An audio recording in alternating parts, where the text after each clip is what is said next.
সবাইকে আরো একবার স্বাগত আমাদের ইজি সায়েন্স ইউটিউব চ্যানেলে। তোমরা জানো যে দিন দিন কাট অফ কিন্তু এএনএম জেএনএম নার্সিং এ আকাশ ছোঁয়া।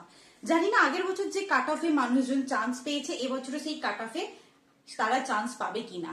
তো আমাদের যে টোটাল মার্কস হয় পরীক্ষা দিতে হয় সেটা কত না, সেটা হচ্ছে 115। আর তার মধ্যে থেকে তোমাকে টার্গেট রাখতে হবে যে 90+ নাম্বার পেতে মিনিমাম, নইলে কিন্তু তোমরা কেউ চান্স পেতে পারবে না। মানে যাতে জেনারেল আছে তার কথা বলছি, কারণ এখন হচ্ছে যে কম্পিটিশন খুবই বাড়ছে। এখন যেহেতু অন্যান্য স্ট্রিমে পরীক্ষা ভালো করে হচ্ছে না, সবাই কিন্তু এখানেই পরীক্ষা দিচ্ছে এবং এখানে কিন্তু ভিড়টা অনেক বাড়ছে। তাই জন্য তুমি যদি সেফ স্কোর বলতে চাও তাহলে 90+ তোমাকে টার্গেট রাখতেই হবে, ঠিক আছে। কাট অফ যদি তার কম থাকে বা তোমাদের যদি কাস্ট সার্টিফিকেট থাকে সেটা আলাদা ব্যাপার।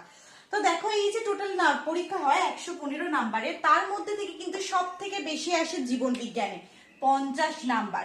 আজকে আমি তোমাদেরকে বলবো যে কোন সাবজেক্টের জন্য ঠিক কতটা সময় দেওয়া দরকার। এইভাবে যদি তোমরা রোড ম্যাপ মেনটেন করে থাকো তাহলে একটা সিট তোমার জন্য থাকছেই থাকছে। তাহলে চলো, যদি এটা জানতে চাও যে কিভাবে পড়বো তাহলে শেষ পর্যন্ত অবশ্যই ভিডিওটা দেখো।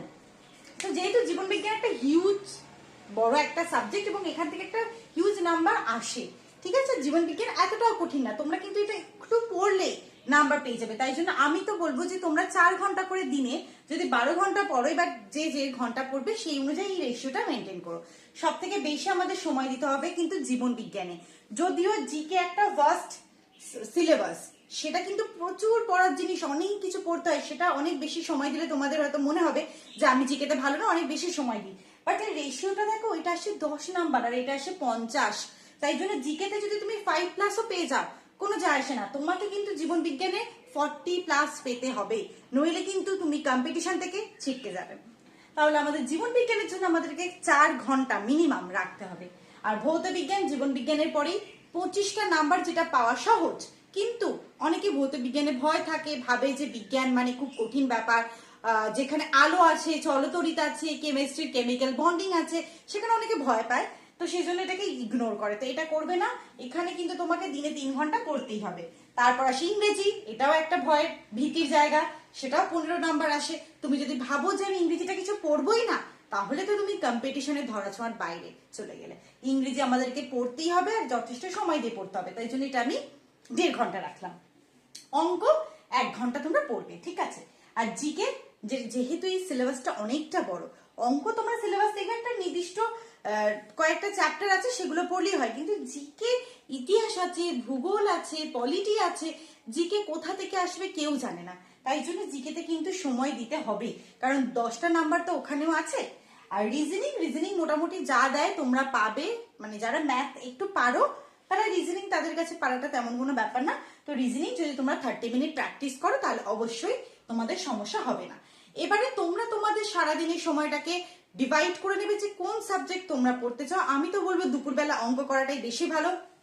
সকাল থেকে পড়ে যে যে সাবজেক্টগুলো তোমাদের অসুবিধা হয় সেগুলো সকালের দিকে পড়ার চেষ্টা করবে, যে যে সাবজেক্টগুলো তোমার ফেভারিট সেগুলো তুমি সন্ধ্যের দিকে পড়ার চেষ্টা করবে, আর দুপুরটা অঙ্ক করবে, রিজনিং করবে। এর জন্য যদি তোমরা রাখো তাহলে কিন্তু তোমাদের কোনো অসুবিধা হবে না। আর পরীক্ষার কিন্তু একদম দোরগোড়ায় চলে আসছে আস্তে আস্তে, বেশি সময় নেই। তাই জন্য এই 12 ঘন্টা কিন্তু মেনটেন করে যদি মনে করো যে একটা পরীক্ষা দেবো এবং এটাকে আমাদেরকে সাকসেসফুল হতে হবে, তাহলে মন দিয়ে পড়াশোনা করো, রুটিন মেনে, যে আমাকে এই সাবজেক্টটা এতক্ষণ পড়তেই হবে, এই চ্যাপ্টারগুলো কমপ্লিট করতে হবে। কারণ এমসিকিউ সলভ করবে, কিন্তু তার আগে পুরো বেসিক করতে হবে।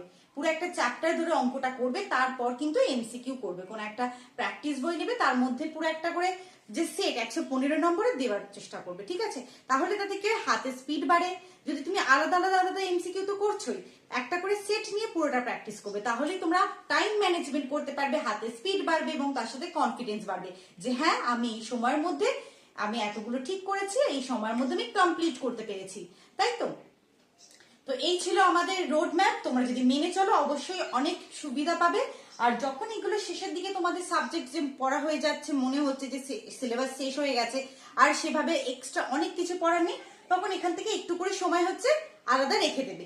সেই সময়তে তোমরা তোমাদের মক টেস্ট দেবে এবং মক টেস্ট দেওয়ার পর সেগুলোকে অ্যানালাইজ করবে, দেখবে যে যে চ্যাপ্টারতে তোমরা দুর্বল সেই চ্যাপ্টার গুলো আলাদা করে আরো একবার করে প্র্যাকটিস করে নেবে, ঠিক আছে? সেটা ম্যান টু ম্যান ভ্যারি করে, কেউ হয়তো ইংরেজিতে দুর্বল, কেউ হয়তো ভৌত বিজ্ঞানে দুর্বল, বা কেউ জিকেতে দুর্বল, ঠিক আছে? সেটা ম্যান টু ম্যান ভ্যারি করে, যে যেমন ভাবে অ্যানালাইসিস করে যে তোমার ফলটা পাবে, যে রেজাল্টটা পাবে, সেটা উপর ভিত্তি করে তোমরা তোমাদের টাইম এদিক ওদিক করে নিতে পারো, ঠিক আছে?